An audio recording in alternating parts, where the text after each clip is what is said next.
Bless you. Thank you. All right. Now, I think we are good to go now. I just need to bring up your screen because I don't see you here. All right. Wonderful, wonderful, my brother. Wonderful. So, colleagues who are joining us on YouTube in the event, we struggle again. I'm afraid I will have to let go. No, I think we are good to go now. I just need to bring up your screen because I don't see you here. All right. Wonderful, wonderful, my brother. Wonderful. So, colleagues who are joining us on YouTube in the event, we struggle again. I'm afraid I will have to let go. No, I think we are good to go now. I just need to. Okay, I'm gonna switch devices. So maybe I will just switch devices. Wonderful, wonderful, my brother. Wonderful. So, colleagues who are joining us on YouTube in the event, we struggle again. I'm afraid I will have to let go. No, I think we are good to go now. I just need to. Okay, I'm gonna switch devices. So maybe I'll just switch devices. Wonderful, wonderful, my brother. Wonderful. So, colleagues who are joining us on YouTube.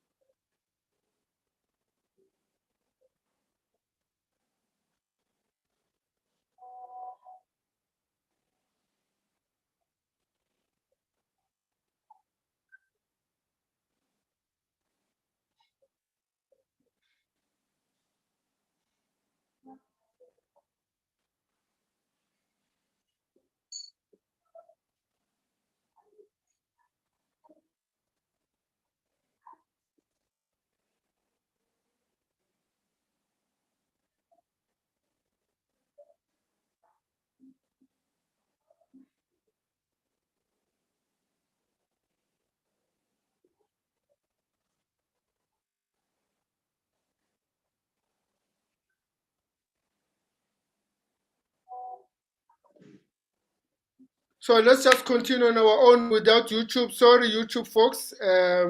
Maybe next time. But for now, unfortunately, we seem to be having some challenges here. But we trust that at the right time we will be sorted. Right. Okay. As I was saying earlier on, so yes, we have to do something about the fatherhood of children. We can't outsource it. We can't leave it to the state. We can't leave it to even to churches. Churches can only assist us with the fatherhood. So this evening, to unpack this subject, I've got my brother Bongani Luvalo. Some of you have heard about him on news because he's been trending for a number of years now on mainstream media as well as social media. So tonight to have my brother Luvalo is such an honor to have you, sir, with us, joining us this evening. Luvalo is a co-founder of, in fact, he's the founder of Cool Dads Foundation. I think that the first time I heard about it was on SAFM some time ago. And it was such a wonder. It was just a breath of fresh air to hear that there is a man who's doing something about fatherhood out there. And then fast forward some years later, today we are going to celebrate a book that he and other authors have written. We'll talk more about it very soon. That book is going to transform people's lives in a big way. So welcome, Mr. Luvalo, this evening. Futhi baba ngiyabonga kakhulu ngibonge futhi ababukeli bale channel uMalusi. Yebo baba, siyabonga. Babu Luvalo, can you tell us more? We know you are the founder of Cool Dads Foundation. You are also an editor and author of the book that we're going to be talking about this evening. But can you tell us more? Who's Bongani? Babudlands, Ubongani is a young man. I hope I'm more visible now. Much better, sir. Much Yes. better. Okay, It just looks have like to we're adjust the in stand. a coffee shop or something. No, Ubongani is a young man born and bred in Guatemala and raised by his grandmother and mother in a black community or a black township where most of the households do not necessarily have a father figure except for uncles and grandfathers and brothers, whether young or old. So I was born in '88 and went through my school in Guatemala. Went to a Catholic school later on in Benoni. At some point, I've worked for the Council of Churches, South African Council of Churches. And at some point as well, I have worked for the city of Ekurhuleni. And then I went back to business. So it's been 6 years, I think now, 5 years, 6 years, full time in business. I've got a company that manufactures school shoes. Oh, nice. I also run the Cool Dads Foundation. Also do a couple of events. So I'm a father to one beautiful daughter. She's 8 years of age, but it feels like it's been 15 years. Yes.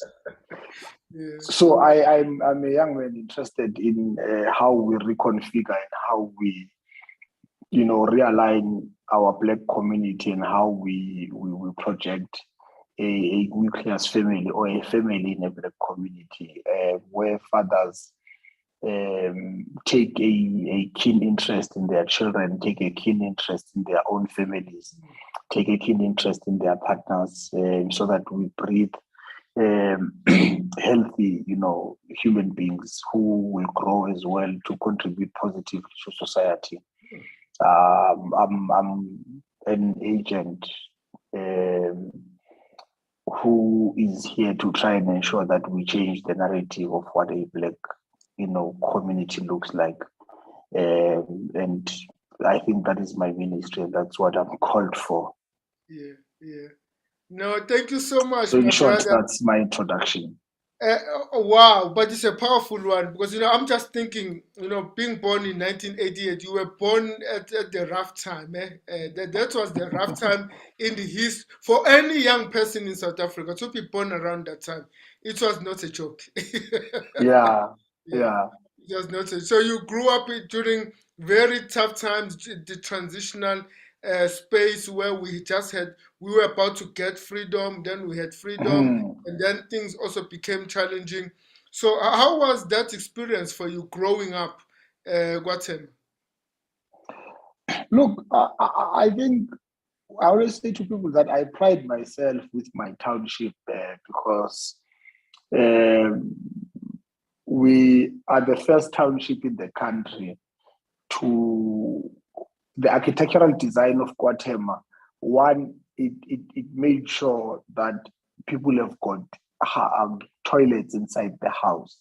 Oh, and in a black township, that was the first in the entire country where a black person's toilet or bathroom is inside the house. And how they, clustered families. So if you are a bachelor, you had one particular area where bachelors stayed. If you've got a medium-sized family, there was a particular area so that it accommodates the number of rooms and so on. So it was specially designed. Guatemala is one of the most beautiful townships you'll ever find in the country. And I grew up in a tar road, opposite to where I was born. There's a tennis court.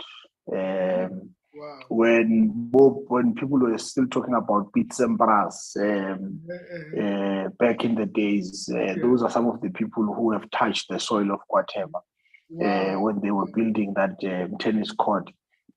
Look, I don't come, I'll be lying if I said I come from a poor family. I've been surrounded by women who always made their best or ensured that they do their most so that we can get the best.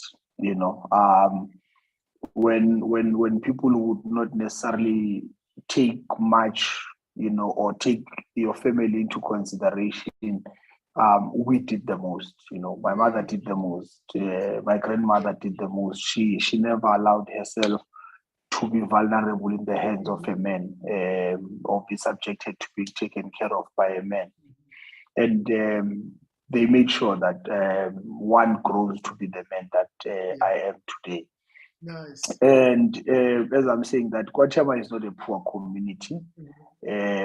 Of course, a black community will always be challenged. A black community will always have needs, but I don't think that we're the poor of the poorest.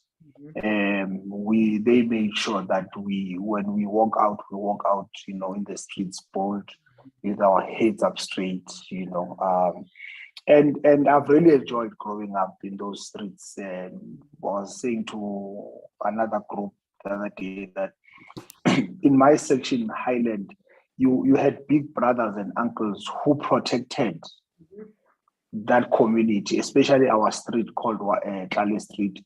If anyone was to rob or was to come and assault or victimize someone or do anything, the big brothers of that street were going to find that person. If you've broken in and stolen somebody's TV, you're going to be found, and that TV will be brought back and you'll be punished severely, So people knew that in Highland, as much as it was a very notorious section, but you would not go and mess in Kale Street because of the big brothers in that street always protected that turf, because they knew that the responsibility of men and young men is to protect, their own community, one of their own. And for me, we grew up looking and admiring at those people, as much as when we started being woke, we then learned that actually they were part of gangsterism and so on, but they were not gangsters in their own community. So they would go to town and do their business and come back here and be big brothers and make sure that things are fine in our community. I'm not embracing crime, but I'm just simply saying that as we came to grow up, we then learned that some of them, did funny things, but I'm saying they made sure that we were not, exposed to those kind of things, and really it made it much more easier to grow up in that community because you knew that you had big brothers who would take care of you when things were going wrong, but of course boys will always be boys, would fight amongst ourselves, would play in the streets, would play soccer. But it has always been a beautiful place to grow up in, and I would never want to trade that for anything.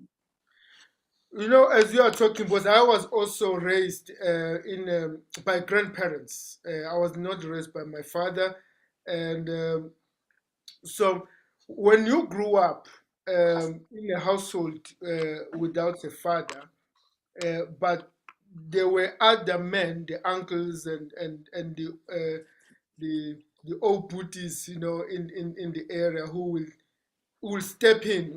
We have this in a formal saying, we will say it takes a village to raise a child, but I guess we maybe now we can also use the terminology of stepping in. People who will step in or step up in the absence of the father.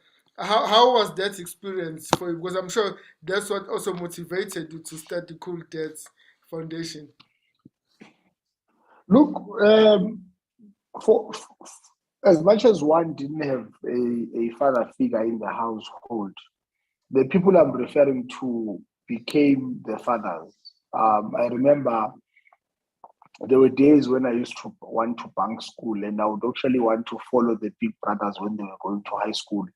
And one of them was reminding me the other day to say, "Hey, Bongan, do you remember that sometimes you didn't want to go to school? You wanted to follow us because you were so envious of us and you loved us, that I would not go to primary school. I'd actually go to high school, and spend my day in high school. Because of those were the type of people who were quite warm, who were welcoming, as much as I didn't have big brothers in my own home, but in that street, I knew that I've got people that I can, run to when there was trouble. People who were there to take care of any neighbor, and anyone who was wanted to attack us. So you had this brotherly love, or you had this father figures who at times when you want to make sense of what a father is supposed to do, then you would look at the things that they are doing and be like, pretty much this is what a father in the household would have had to do, and for that I'll always appreciate, that hand that they extended to people like myself. And many households in that street, because there was very few houses where you found a home with a mother and a father, and because of it became such a norm. We got surprised when boys would fight and somebody got beaten and they would say, I'm running home, I'm going to tell my father. And you'll be like, oh, you have a father, actually. Because usually we are running to our uncles and our big brothers, So it has really been a comforting and an assuring space that even in the absence of your biological father, you still had big brothers who were willing to step in and become that fatherly figure. Very nice. Now tell us about your Cool Dads Foundation. The foundation, we started the foundation in 2013. I think so, because next year we're doing 10 years. So 2013 years. Wow. We're doing 10 years next year. And I was not even a father at that time when we started the Cool Dads Foundation, because, I think we were pregnant, actually. Because the first picnic was around September, November, somewhere there, around November. So it was more of me trying to say to my friends that we can't only talk about our children when they are sick. We can't talk about our children when you got to leave early, in a social club, rushing home, and use the word you need to go and babysit your child because of the mother needs to go somewhere else. And I said we need to then start gathering with our kids, and spending time with our kids. So it was not meant actually to be a foundation. It was just meant to be a movement of us gathering once in a while in a park, play with kids, spend the day and disappear. But I think the more we did those picnics, the more we realized that there were deeper issues that men needed assistance with. We needed to teach each other how to be fathers. We needed to teach each other how to spend time with our kids. But most importantly, we had people who were denied access to their kids. And we said we need to help men who do not want to be absent in their children's lives, because some of us, we grew up without fathers, so we know the feeling of having to lose a father, or not have a father. But also we need to take a keen interest in a boy child. No one is there for a boy child, and as they grow, they only have bad examples and bad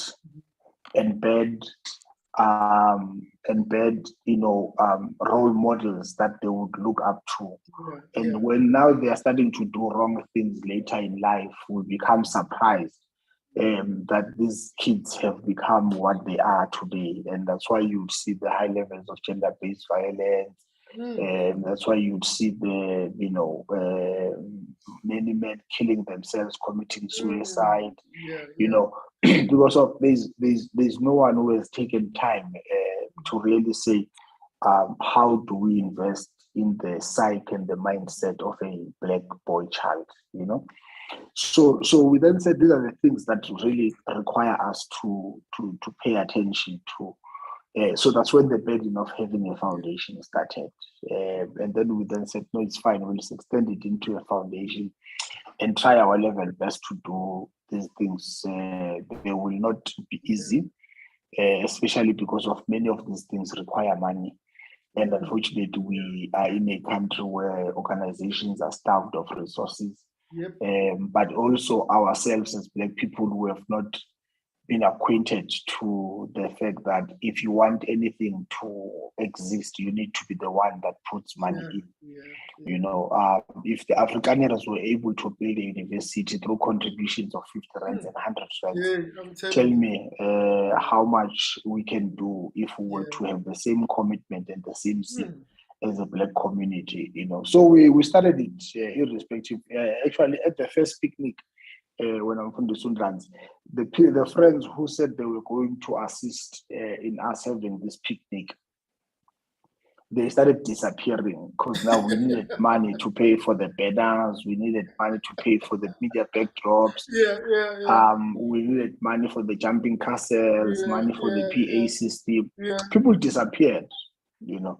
I had to actually max my credit card paying for that picnic.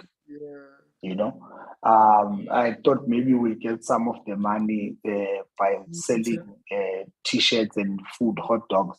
But that picnic, we had just about 40 guys and we had almost 168 of kids. Wow. And 168 of kids were not coming with the 40 guys. A good 30, 35, almost 40 came with their fathers. But the rest of that 100 plus were kids who were brought in by their grandmother because they saw a jumping castle. Others, they saw the jumping castle and they ran towards the direction of the park. And you can't then feed one group of kids and leave the rest.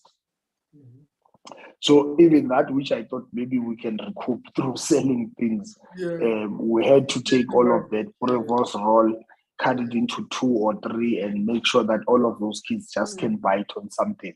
So I'm making this example that the things we want and passionate about, if we're not willing to put money into them, unfortunately, they're not going to, you know, make it.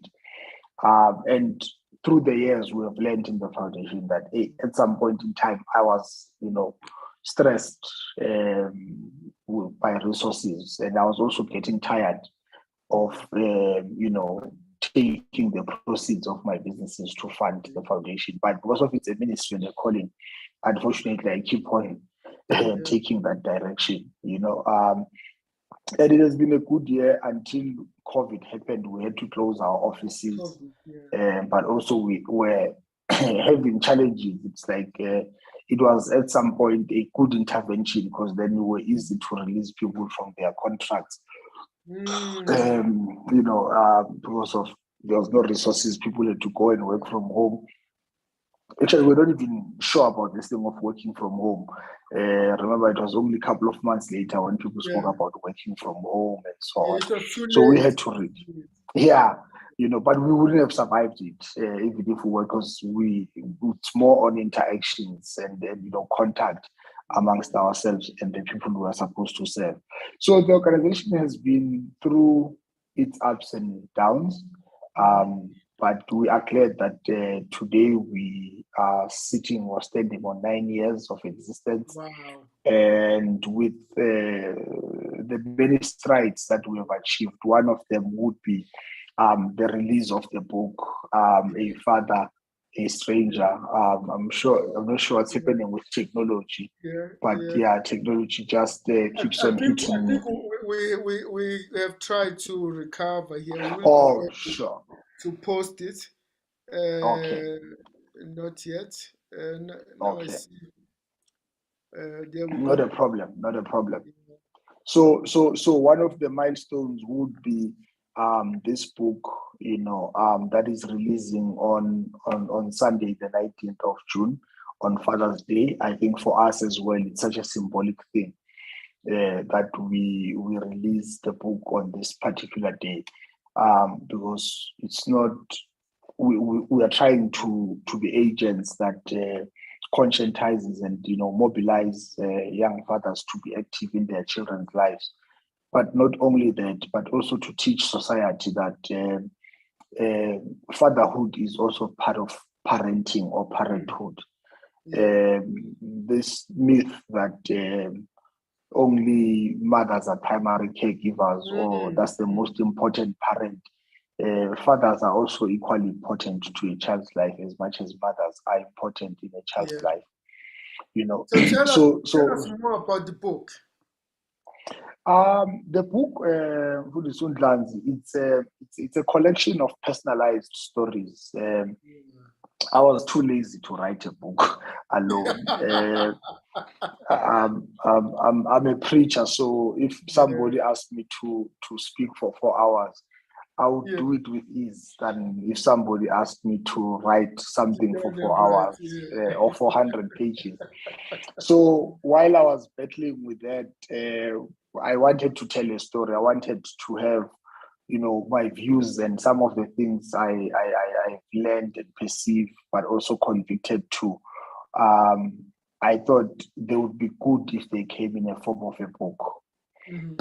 So in 2017 at the Gala Dinner, we called for young fathers and fathers to join us by writing personalized memos of their own journey. So the book is personal stories where all the contributors will tell you where they are coming from, who they are, if they've had a father or they don't have a father, and how that has impacted them as they grow up, and how they then became fathers and how they are being fathers to their own children, as now they are fathering their children. Did it impact them negatively or positively? How are they using those experiences to be fathers today?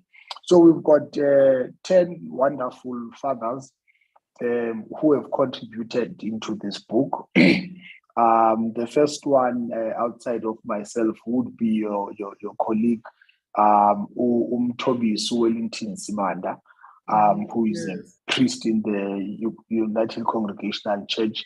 And the funny part about Umthobisi is that he's not a father biologically, but because of the ministry work that he's doing, he's a father of many. Of many, but also he had his own story to tell as to where he comes from, Then you also have the former president, Babu Jacob Zuma, because we had to try and find another angle of trying to identify different fathers from different environments, backgrounds, statures in society, social and economic background. So we then identified the former president as somebody who's a polygamist, but also comes from a polygamous family and who has got kids. He's fathering kids and he's got 23 children. And we had to say, let's hear your story about where you come from and how you are fathering your kids. We also have Sulufelo Kopedi. He comes from a traditional home where there's a mother and there's a father. They are traditional, but also they are Christians. So he's got both of worlds, the mother and the father in the same house. You've got somebody who is writing from a cultural perspective on how they are displaced and how that has impacted them. You also have somebody who writes from a staunch Christian point of view, saying with the title Fatherhood, a title shared with God. So then you've got people who come from a home where there is a mother and a father. You've got some people who come from a home where they don't know their fathers or their fathers left them at a very young age.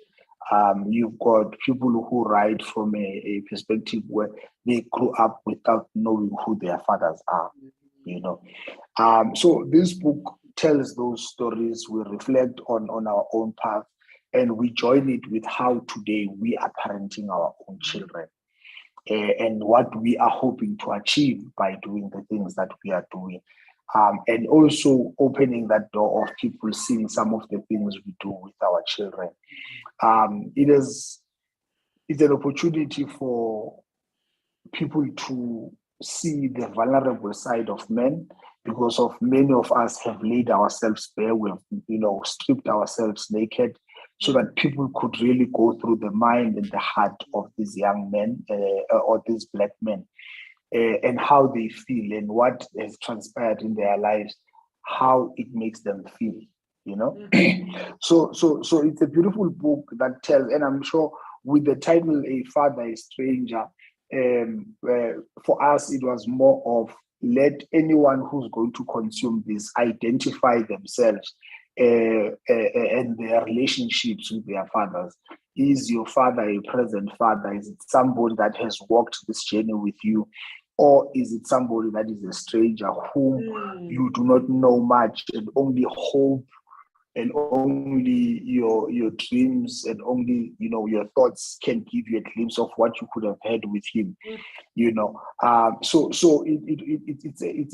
an open-ended, it's a question, and we're hoping that as people read through these stories, they'll be able to identify themselves, to say what kind of a relationship they are having with their fathers, but most importantly, what type of a relationship, if it's being read by a man and a father, what kind of a father do you want to be to your children? And also be able to understand the impact that your fatherly role is going to have to your children, you know, taking from these stories. But also, if you are a woman reading this book, it also gives you an opportunity to understand that some of the social ills that are happening, the cultural battles that are happening, not allowing a father to have access to their child. When you have separated with the father, you don't want the father to have access to the child. You staying with your family, with your father of your children, but always protecting your children. How do these things impact the life of your child? And what is it that you are supposed to do to create an enabling environment for your son, for your daughter, and their father to have a healthy relationship? My brother, you know, God bless. You know, as I'm listening to you speaking, I know we don't have a lot of time to unpack. I even tried to get a copy even before it launched. I was not lucky. I was like, you know, why can't we get a copy that I can read before we do the interview? But all the reasons for all of us to make time on Sunday to look out for the book. But you know, one of the things that struck me was how you managed to invite. Welcome to all those who have just joined us. Those who have joined my sister Alande. Welcome everyone. Those who are joining us on YouTube, God bless you. Please don't forget to like and subscribe to my Umalusi YouTube channel so that you can continue to do this wonderful work. Please like and subscribe to Umalusi YouTube channel. Thank you so much, everyone, for joining us. You know, my brother, for those who have just joined us, just to remind you, we are discussing the book with the title A Father, a Stranger, a book that has been edited by my brother Bongani Luvalo, who is a founder of Cool Dads Foundation, as well as an editor of this book. This book has a variety of authors. One of the things that struck me about this book was how you managed to get men from different backgrounds, from, I mean, former head of state to business people, religious leaders, to come into one space and share their experiences of fatherhood, either as fathers or as children, as the sons of fathers, or both. I found that, my brother, to be very interesting, in a sense that, and also now the angle that you are also mentioning, the people have been fathered in different contexts. For instance, people who grew up in polygamous families, and some of them are themselves polygamous. But what does it mean for children? So if someone were to get this book, which we all men and women need to go and get the book, please look out for my brother's book, A Father, a Stranger. It's going to be launched on Sunday, the 19th of June. It's going to be launched. We'll give you details just now, exactly where it's going to be launched and all of that. But please make sure you save money to go and support, because it's going to be important that you also support each other. That's very important. So, my brother, if one were to buy this book, right? What, having read it all, what would I be learning out of the book? Let's start off with men first. As a man, what will I learn from this book as a man? How will it um, have a positive impartation in my life? Look for this. It's honestly, it will depend on from what point you are reading the book. There are people who needs reassurance that they are doing a good job. You know, I think more than anything, there is no formula to being a parent. Yes. You just need to give it your all and do it with love and kindness, you know. And the book just gives you an opportunity to realize that even if you are a present father, whatever you're doing, you're on the right track. You know, for the mere fact that you are there, you are doing okay.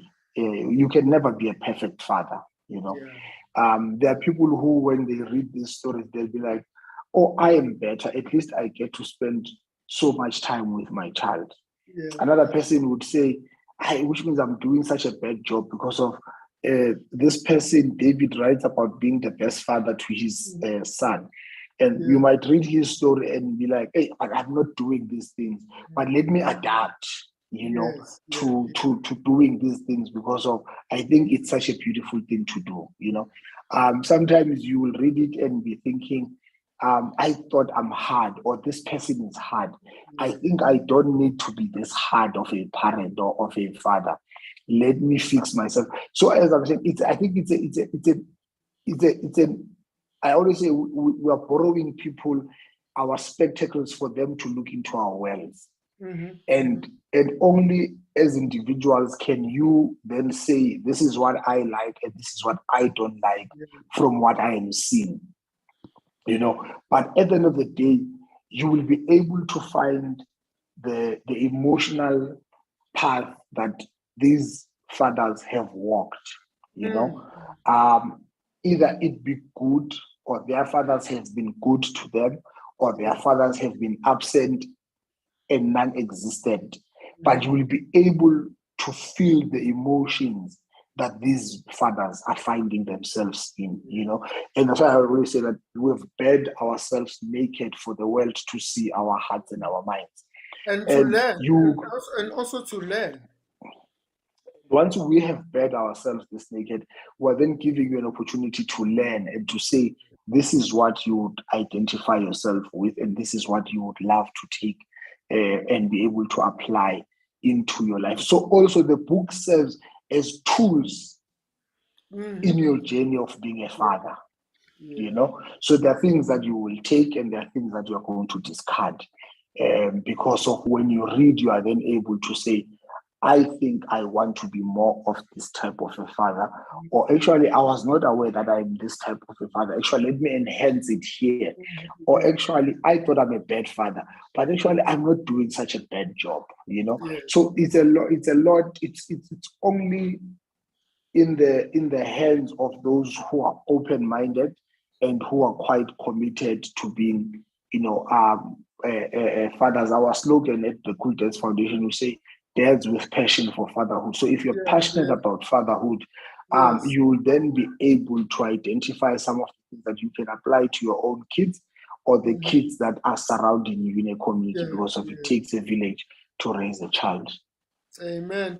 Now, my brother, your piece, what I also liked, and by the way, for those who are joining us, I will be posting details of the book and the details about the book launch on all our social media platforms.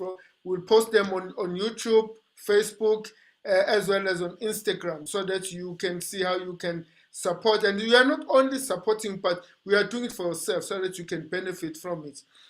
My brother, your piece that you contributed, I've noticed, you know, it has been wonderful what you have, how it has been marketed. The book has been marketed very well. I like the graphics and everything. It's so presentable. I'm very big on presentation. I really like something that is well presentable. because I guess partly because I'm a visual learner. So, Yeah. I tend to learn faster if I can see it. If I don't see it, I don't get it. So but what I've learned, what I've noticed with your section, your title of your section is "Learning to Do It: A Journey to Fatherhood." Can you tell us more about that chapter of this book, where you were challenging us on learning to do it, a journey to fatherhood? But here it's I grew up without a father. Not because of he was dead, but because of he decided to be absent. Um, and and and for me, growing up and being surrounded by women, my mother, my grandmother, my aunts, I have no point of reference of what fatherhood is, or what a father is, except for my English teacher in high school, who became an extra, individual beyond, class to inspire, to anchor words of encouragement. The priest in the Presbyterian Church, where I grew up, uncles in my street, but I didn't have a practical script in the house of what a father is supposed to be, and being informed that we are pregnant at a near age of 25. Wow. You then say, am I going to be able to do this task, Yeah. being a father? So the title comes from that, to say, me being a father today, I'm still in a journey of having to. So I'm learning to do it. I don't know. I don't have a point of reference. I don't have a script. I've seen in TV. I've seen the uncle next door taking me to the stadium for us to go and watch Sundowns and Kaizer Chiefs on UWISA spectacular final, and being able to come and boast on a Monday when my friends are telling stories at school on what they were doing with their fathers, and I'm claiming that my uncle is my father, and he actually took me to the stadium for us to go and watch Sundowns and Kaizer Chiefs, and Sundowns won. Actually, that's how I became a Sundowns fan, because of the man who was renting a back room next door to a kaya.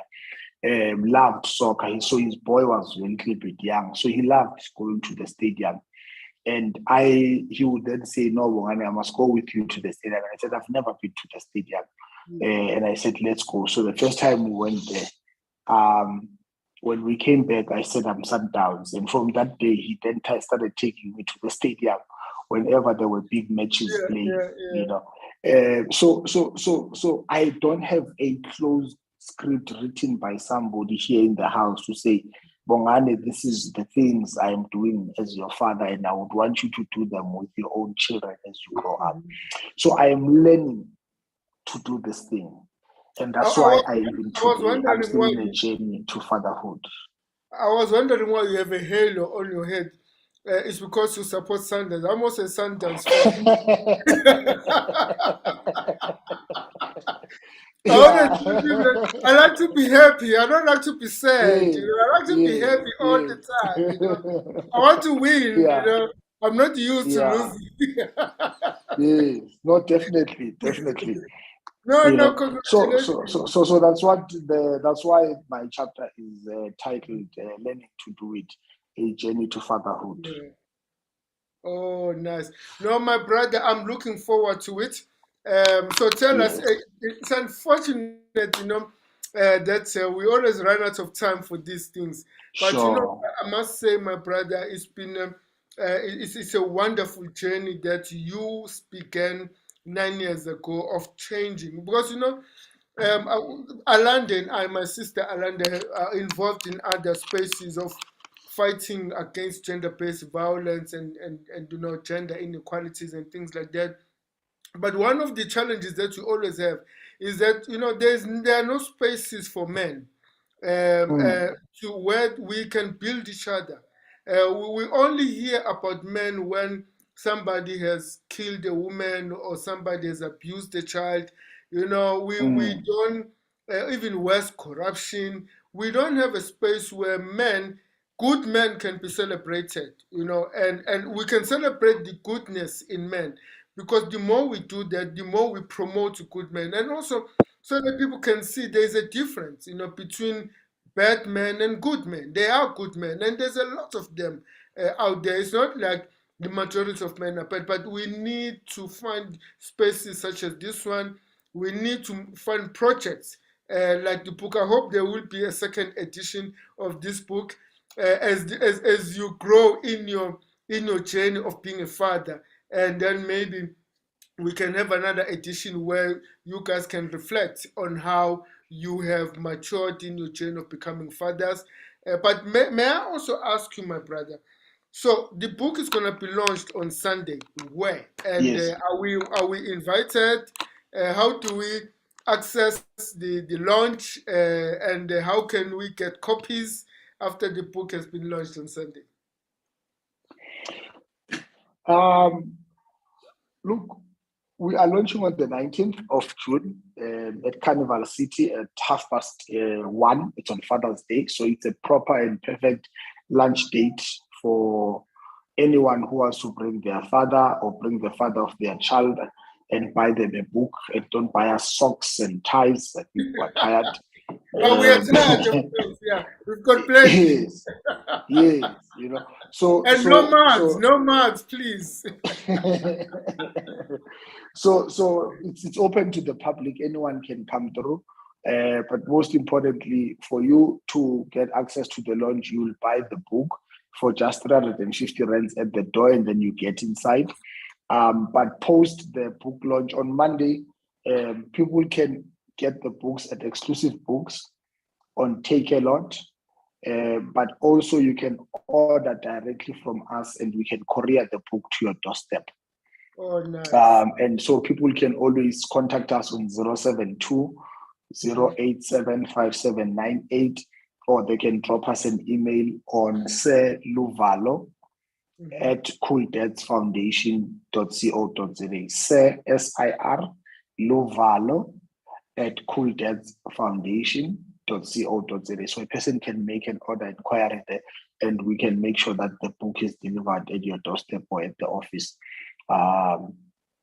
So yes, that's the way that people can get access to the copies. And those who are in Johannesburg, you can definitely come through on Sunday and join us for the launch. But we are going to be having book signings in Durban, Gateway, Palito, La Lucia. We will be moving around the country. Cape Town, we're launching the book in Cape Town on the 7th of July. We're going to be in PE on the 23rd of August. We're going to be in Durban on the 15th, if I'm not mistaken, of September, because month end, when I'm Fundisi of August, I'm going to walk from Johannesburg to Durban. Oh, wow. I'm going to spend 13 to 14 days to raise awareness and call on men to take up their responsibility of being fathers. But also I'm trying to raise money for us to buy shoes for children who are going to school without shoes. Yeah. So from the 31st... That's a no, because you said, can you repeat your phone number again? 072 yes, sir. 087 5798. 5798. 072 087 5798. And we will be posting those contact details on the comment section of the YouTube, as well as Instagram and Facebook page, so that everyone can get access. Now you have touched something that is very, very important, my brother. I thought, I was already admiring you for starting Cool Dads, and now the book, and now you're gonna be walking. You're gonna walk. It's gonna take you how many days? 13 to 14 days. 13 to 14 from Joburg to Durban. From Johannesburg to Durban. Then we must at Durban. We will then also do a book launch in Durban. We have not finalized the venue, but the former president is going to be attending that book launch. Oh, nice. And also, we will definitely see how we can support, because what is important, this is a project that is very important for everyone, because, the crisis of fatherhood is bigger than a lot of people think it is.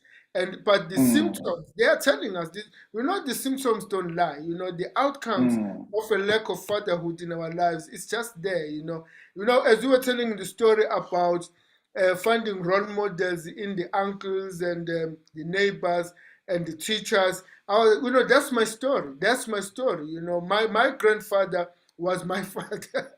My school teacher was sharing recently, I can't remember which conversation, at the Man on Track on Saturday, that, one of the teachers who used to be my role model, when he died, I didn't realize this until he died, that when he died in a car accident. I was still in school at Nabaga Zulu High School. I realized it kind of felt like I lost a father, because he was like my role model. He was a good dresser. He was a mathematician. And when he died, even my love for mathematics just died, at that time. So I realized that it's going to be important in our society that we also find ways of stepping in. And maybe this will be our parting shot about, how I'm looking at what you are doing. You're gonna be working, not for your own child, but for other children out there who have fathers and mothers. Some of them may not have fathers, but I'm pretty sure most of them have fathers. You are stepping in a way that goes beyond a lot of us would be willing to sacrifice. The concept of stepping in, what can you say about, I know you did speak about it a little bit earlier, but maybe as a parting shot, the concept of stepping in for children who do not have the presence of fathers in their lives for whatever reasons. I think it has always been embedded in a Black community, and we have always given it meaning without having to chant it as a slogan like we are doing today, that it takes a village to raise a child. And there is no better community that can give meaning to that outside of words, but on practical meaning, on practically doing things, and our society is lacking today because of we have removed ourselves from the cause of action. Life, it's only God that gives life, and it's our responsibility to protect it. And it's our responsibility to ensure that we do not bring harm to it, and we can only do that by stepping in, doing that which is required of us. I think it's the book of Ezekiel, if I'm not mistaken, if my theology doesn't run away from me, where God says, I'm looking for men who are going to stand in the gap so that my anger doesn't destroy, because there are so many things that are happening that have angered God, but also have angered the spirit of humanity in our society. That we no longer find meaning to love, compassion, and kindness. That we do the things that we do, where kids are raped by their uncles, their fathers, killed by their fathers. In the recent past days, we have seen fathers who have been poisoning their own kids. I've recently been learning that as well.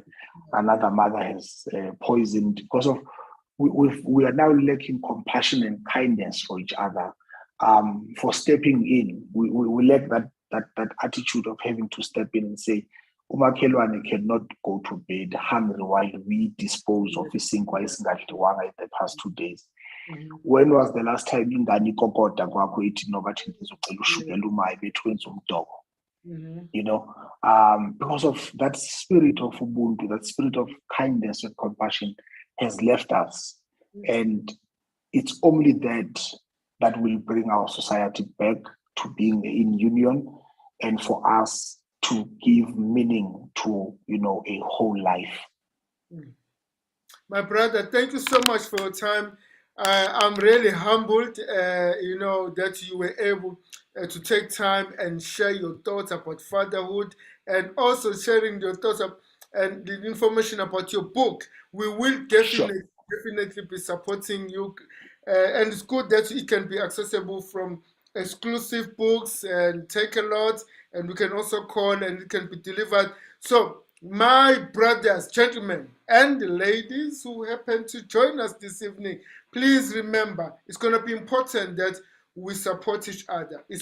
We have to support each other. We can't just talk and not put our money where our mouth is. And also, it's going to be important that we support local authors, local businesses. So here is one of our own authors who have written a book, and it's a very powerful book based on what I have seen so far, the reviews and what has been shared with me. I can guarantee you, you will benefit a lot. This book is addressing the subject of fatherhood, and from a variety of men who are coming from different backgrounds, former heads of state, the ordained ministers of the word and sacraments, business people, etc. So there is a chapter that is going to speak to you. I'm pretty sure about that. So let's support. Then in August, of course, in September, when you come to Durban, I will be contacting you outside of this space to see how we can support you. Because I'm pretty sure when you arrive in Durban, you're going to walk past by our church, Berea Congregational Church. We are on 29 Musgrave Road. You won't miss us. We are right there by the highway, so we have to see how we can support good fatherhood. So thank you so much. I'll speak with my other colleagues and see how we can support. And if there's anything that maybe we can contribute, we will talk outside of this space and see how we can promote fatherhood in our country. God bless you, my brother. God bless you, my sister Alanda. Thank you so much for joining us. And as we said, this is it's for men only, but we did not put a sign outside that says men only. So everyone is welcome to join us. Thank you so much. So yes, it's just a catchy title of the show.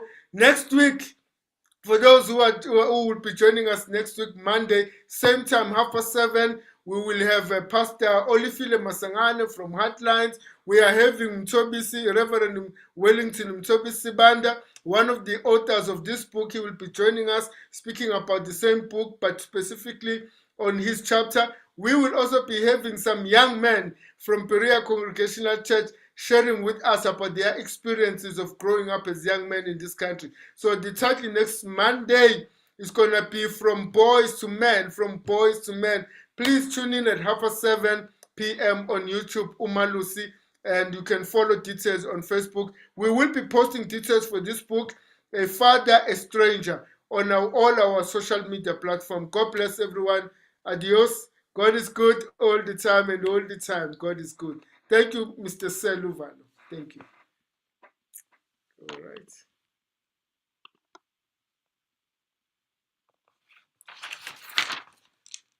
All right.